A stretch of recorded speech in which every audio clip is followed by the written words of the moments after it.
Welcome back to GameScope Live. That's important today. Today, I wanted to talk about one of my favorite studios. I don't know if it's definitely a change. I don't know if it's there. I don't know if it's good. I don't know if it's a good change. But I want to talk about Remedy Entertainment's new CEO and whether or not this could be the end of Remedy. Now, if you don't know who Remedy is, they're the studio behind games like Control and Alan Wake. There we go. Alan Wake 2 was a massive success. And then they tried doing a live service game based on the Control universe called Firebreak. And let's just say that wasn't received very well. I found a video by Bellular News, and I will link to his page below. It seems like he does a lot of news breakdowns that impact game studios, so make sure you leave him a like and subscribe as well. Of course, like, subscribe to this page, comment and like this video, all the things like that. Yeah, man, I love Control. I really do, and I love Remedy as a studio. I think they make really great games. I think they have a very great grasp of world building and environmental storytelling, being able to leave enough clues in the environment to keep you interested and always just unravel the bigger mystery. And they have a unique way of making the environment part of the gameplay. I want to watch this. The title of the video is called Remedy is Fighting for Its Life. So yeah, let's get right into it. Who is now ringing those alarm bells. Remedy CEO is a former sports betting guy and EA executive who aims to, quote, scale Remedy in a way that builds lasting value. Value for who? Us, the players, or the shareholders? I have a feeling it'll be the latter, but let's talk through it, because in reality, PC Gamer's headline writers have done it again. It is a headline that's 100% true, and it does not sound great whatsoever. PC Gamer are really good at writing headlines, seriously. So here's the guy's story. The incoming Remedy CEO, Jean-Charles Gauchon, apologies for the pronunciation, spent 11 years at Electronic Arts working on sports games and then free-to-play titles like Battlefield Heroes. He took a 4-year break to join the EVE developer CCP, handling publishing and market development in Shanghai. Then he returned to EA as vice president of EA Asia Studios, building regional partnerships and making sure their games resonated with that audience. After leaving in 2022, he moved into the gutter. He moved into sports engagement and betting platforms as they were scaling to global audiences. I'll say what we're all thinking after that.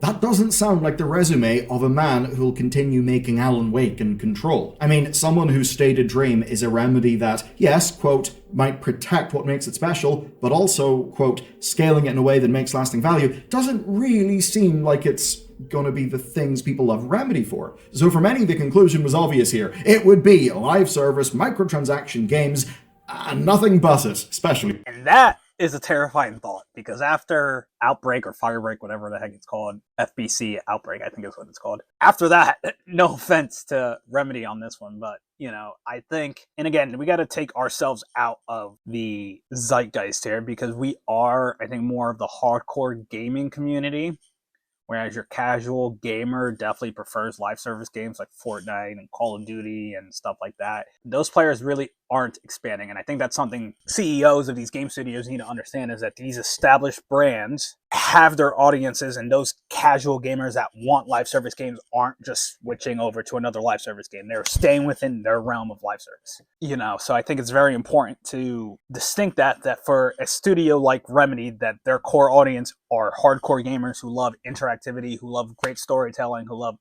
great environmental storytelling, who love phenomenal first-person experiences, to try to convert them over to a live service audience when they're clearly not, I think is where every CEO fails. And I think this is where the vision of CEOs tend to overstep and overcome their welcome, because we don't want this. You know, no one asked for this game, you know, and no one knew this game was coming.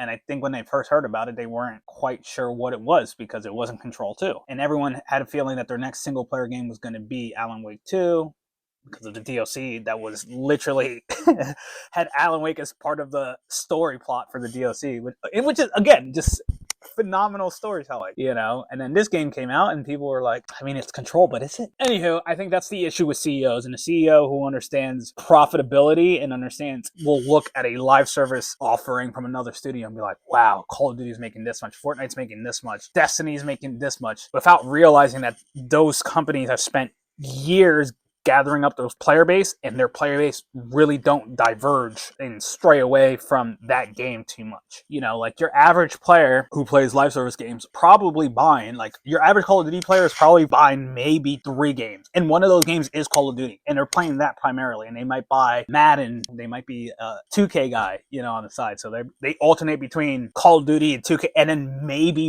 one single player game, you know, a year at most. That's like your 80% of your average gamer. They play about 3 games a year. To be honest, I buy a lot of games. I don't play a lot of games. I don't have the time to, unfortunately, between work and family and all that other fun stuff. Like I try to play every night, a couple hours, especially now that I'm doing this game review series. I try to get in as much playtime as I can. But like being broken actually helps in this department a lot. But even now, I can't. Gaming to game is great. Gaming to review is different. And I can't do that for long periods of time. It's a totally different mindset I have to have when I'm playing. You know, when I'm playing Red Dead Redemption 2, a game that I've played before, and even though I'm doing a review and critique on that, I can shut my brain off because I'm like, oh, I already played it. I already know what the game feels like. So now I'm looking for like little things that stand out to me, and I'm making notes. You know, with a new game, or if I'm playing a demo, I'm actively looking for things that are wrong, which is not the best way to play a game. Anyway, long story short, I think that if any CEO ever watches this video of a game studio company, you know, and you find this video, you come across this segment here, this segment's for you. Don't look at the success that Call of Duty's having, that Fortnite's having, that all of these other live service games are having, because they have their audiences, and that audience is very different from an audience of a single player company. Keep that in mind. Stay true to what that company does very well, and don't give them anything that inevitably will flop. Like, you invest $50 million in a live service game and then get pissed when it doesn't sell because no one asked for it, and then you get mad at the audience because you gave them something they didn't ask for. You know what I'm saying? Be smart. Since FBC Firebreak was such a success. And look, we've all seen that playbook enough times to recognize it. But why is he actually being brought in? Let's talk about that. You see, Remedy already tried a vision of this under their previous CEO, and it went really badly. Maybe the new CEO does know how to run a live service correctly, but he's also got a very specific remit. And here's the thing. When the chairman of the board welcomed him, he cited several strengths, but one thing was really upfront, that his purpose is, quote, to lead Remedy into a phase of profitable growth. But he also mentioned growing franchises, quote, greater independence through self-publishing, and, again, a quote, successfully leading international studios. And when you put those statements next to one from Remedy's last investor call, it turns out we can maybe interpret the real reason why this guy was hired. The slide currently on screen shows the actual reason you would hire someone like this guy. We see the Control Resonant as Remedy's plan for 2026. Firebreak isn't really expected to sell anymore, basically. So basically says reception, sentiment, and traction, player and community sentiment very positive, blah, blah, blah, core audience and positioning Control fans, as well as a 20 million lifetime Control players, fans of action RPG genre, yep. And publishing, we plan an ambitious and global campaign targeting both Western and non-Western markets. We are fully prepared for self-publishing with dedicated teams. Resonant is everything. And according to this slide, Control Resonant is being prepared for a launch with, quote, an ambitious and global campaign targeting both Western and non-Western markets. And at the same time, Remedy says it's, quote, fully prepared for self-publishing with a dedicated team and comprehensive marketing roadmap. Now, of course, they would say all of those things, but when we think about it, some of those things were perhaps one of their recent weaknesses, given how FBC Firebreak ended up going. And targeting more markets and doing that in a self-published way does make sense if you want to be independent and rake in more money. So that's Remedy's plan, and it seems like this new fella does at least have some strength and experience in and around that. Because while he's led gambling platforms and has worked at EA and live service games, none of those are things that I like or want anywhere near my Alan Wake, I will be clear. I do have to admit that he's also someone who literally has a lot of experience and loads of connections in selling games outside of Remedy's traditional Western market. You know, things like partnerships in China. And when I think about a lot of my great memories in gaming, well, they do involve, as an example, games from Japan making their way over here very successfully. If that kind of thing could happen for an Alan Wake, that would probably be good for the company, right? Of course, I see a lot to be afraid of. I mean, down the line, this appointment may mean that the company will end up pushing for more profit, which is totally fine to do, but it's how it's done, and I do see a future where they do that in a way that betrays their previous work. But at least right now, this looks like the sort of guy you would hire when you want to sell more copies of the games you're already making whilst actually also doing this crazy thing called making money from them. And self-publishing can help a lot with that. You see, in 2024, they explained that self-publishing scales their return on investment massively, and that means their revenue margins go up. But to do that, it requires them to actually sell games to players. And as it turns out, even though so many of their games are beloved, they haven't always been able to do the best job at that. So let's see the strategy for Remedy then. What they're trying to do is build up their reputation off the backs of Alan Wake 2 and Control. And that means that they will probably attract more players naturally, because people actually like those games. They have strong performance over time. They're the sort of game that you don't need to pick up on launch day. So that's good, and loads of people want to see a studio that makes single-player titles keep making those things. But the thing is, their titles are actually niche. I'll go through what we know. Alan Wake 2 was an Epic Game Store exclusive in PC, and it never came to Steam because no publisher would touch the game until Epic stepped in. Now, a lot of people have seen this and said, you made this game an Epic exclusive and now the game is, dead. Look at what you've done to this poor studio. And I do understand that, because publishing deals, after a lot of time, while they maybe would have saved you whenever you made the deal, they can feel worse and worse as time goes on. And maybe you see your studio struggling with its finances, whilst the game that is being sold that you made is mostly, sending money over to that publisher. But the thing is with this story, Alan Wake 2 literally would not exist whatsoever if Epic Games did not step in. Now, I wish Epic only did 1 year of exclusivity or something on their own store. I definitely. But you know what? At least the thing exists, and it wouldn't have existed otherwise, at least according to pretty much everyone familiar with the situation. So even though Epic did save their asses back then, I think you can still see how they would like to be self-publishing given a situation like that.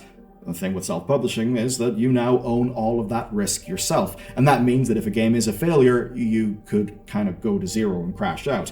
Firebreak was a failure, but it was a limited one. It was a game designed to teach the company lessons about breaking into different genres and about reaching non-Western markets, the sorts of ones that their new CEO has actually got experience in.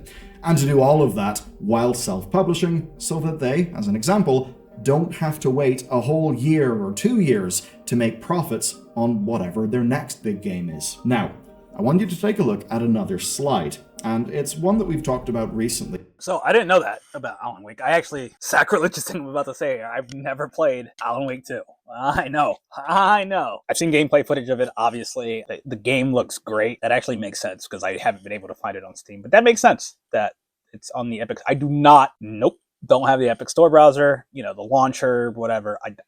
I stay away from it. Yeah, so it's wild to me. I didn't know that they were in that bad of a state after, not being able to publish it, because it is a niche game in a sense where it's Remedy makes very interesting games, and that doesn't always translate, and I get it. So that much. If you're a AAA developer, you should be goddamn terrified, because that is actually kind of scary. The assumptions of just the market keeps on growing as this great thing called video games spreads across planet Earth, that's just not happening in the way that loads of people would have expected. There's kind of nothing a AAA developer can really do. You can't go against that grain, but you still need a way to expand your audience. One of the best ways of doing that then is going to other countries. And here's where it gets interesting. The Appian State of Gaming report for 2026 puts it damn blunt. You either need to succeed in China or grow at 1.6 times the market everywhere else. And China's not an easy market to crack. I mean, Steam might give users access outside of a tightly regulated national games market,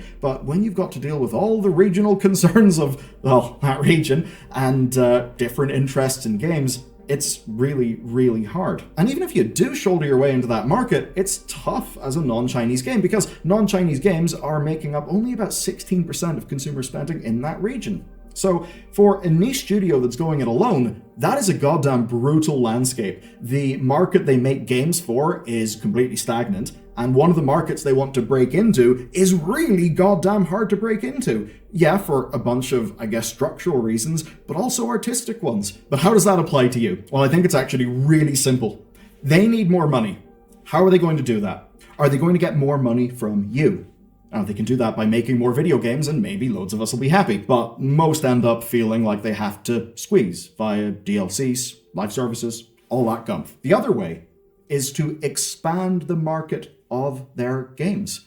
So their games just go way more broad. And there are loads of, say, Japanese and Korean companies that are doing that real well in the West. Perhaps in a world where Monster Hunter never leaves, like, containment of its home region, well, maybe it does end up getting crammed full of, like, bad microtransactions and dark patterns and all of those things. But maybe it's the case that it can sell so well globally that they don't feel like they need to do that, because their core business of making a goddamn video game actually works. If that could happen for the likes of Alan Wake, I think that would be a dream come true. But dreams can be dangerous, so let's focus on what is likely in reality. Could Remedy go for another live service game in the future? Maybe. But right now, as of 2026, they don't have that planned.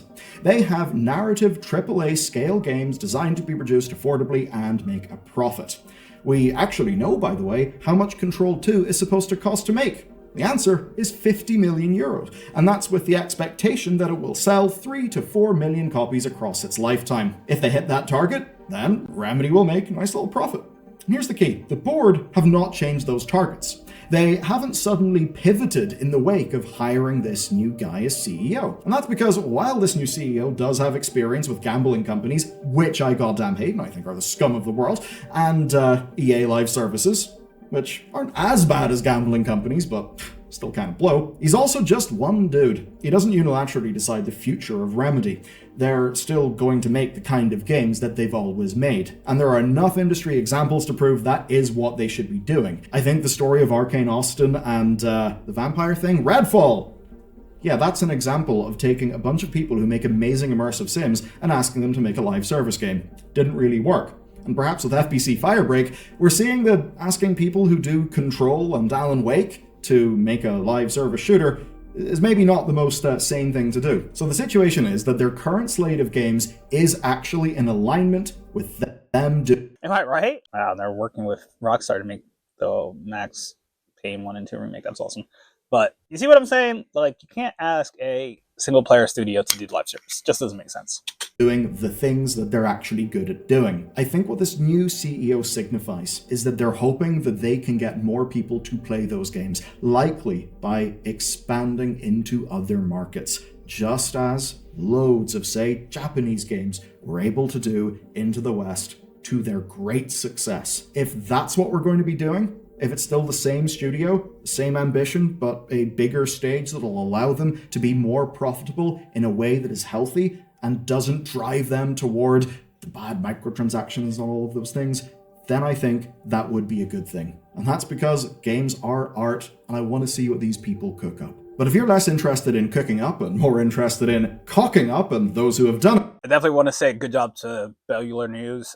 Excellent breakdown of the situation. Definitely give him a huge like and subscribe to his video. We'll subscribe to his channel and then like and comment on his video as well. No, excellent, phenomenal job explaining the situation. Looking at it from that perspective of them wanting to enter Eastern markets makes a lot more sense than, hey, they're just going to start live service everything, which is good. That's what you want to hear. Now, with that said, that doesn't always guarantee they're not planning live service. You know, they don't have to reveal their 5-year roadmap. Most CEOs sign 3 to 5 year contracts, and then usually in that contract they have like a 10-year option that they can pick up at like the year before the end of their contract. So generally, let's say he signed a 5-year contract, he will say, yeah, for the next 3 years there's no live service games, but little do we know, it takes 6 years to develop a game, 5-6 years, you know, anywhere from 3 to 5 years to develop a game. Not technically lying when he says for the next 3 years, yeah, there's no live service games, but little do we know, like 3 years is one game, and then every other game after that is there's some sort of live service elements. But no, I think we're in a good spot. I definitely want to, because I saw some of the gameplay in this video, so I definitely want to make a separate video about that because the gameplay looks wild. Like, I don't know if you guys noticed it with the jumping from one, and you know, in Inception when the universe when the dream comes in on itself, but being able to jump from one plane to another, boy, I'm excited. So that's going to be a separate video. Bellular News, Michael Bell is the host, and he seems like a good host. He knows his stuff. He knows how to talk on camera much better than I do. So good on him. Go ahead and, like I said, subscribe to their page. Subscribe to my page, obviously, too. Don't leave me hanging here. Yeah, have a staff, man. That would be great. As always, thanks for watching. Again, like, comment, subscribe, do all the YouTuber things. And yeah, I'll see you in the next one.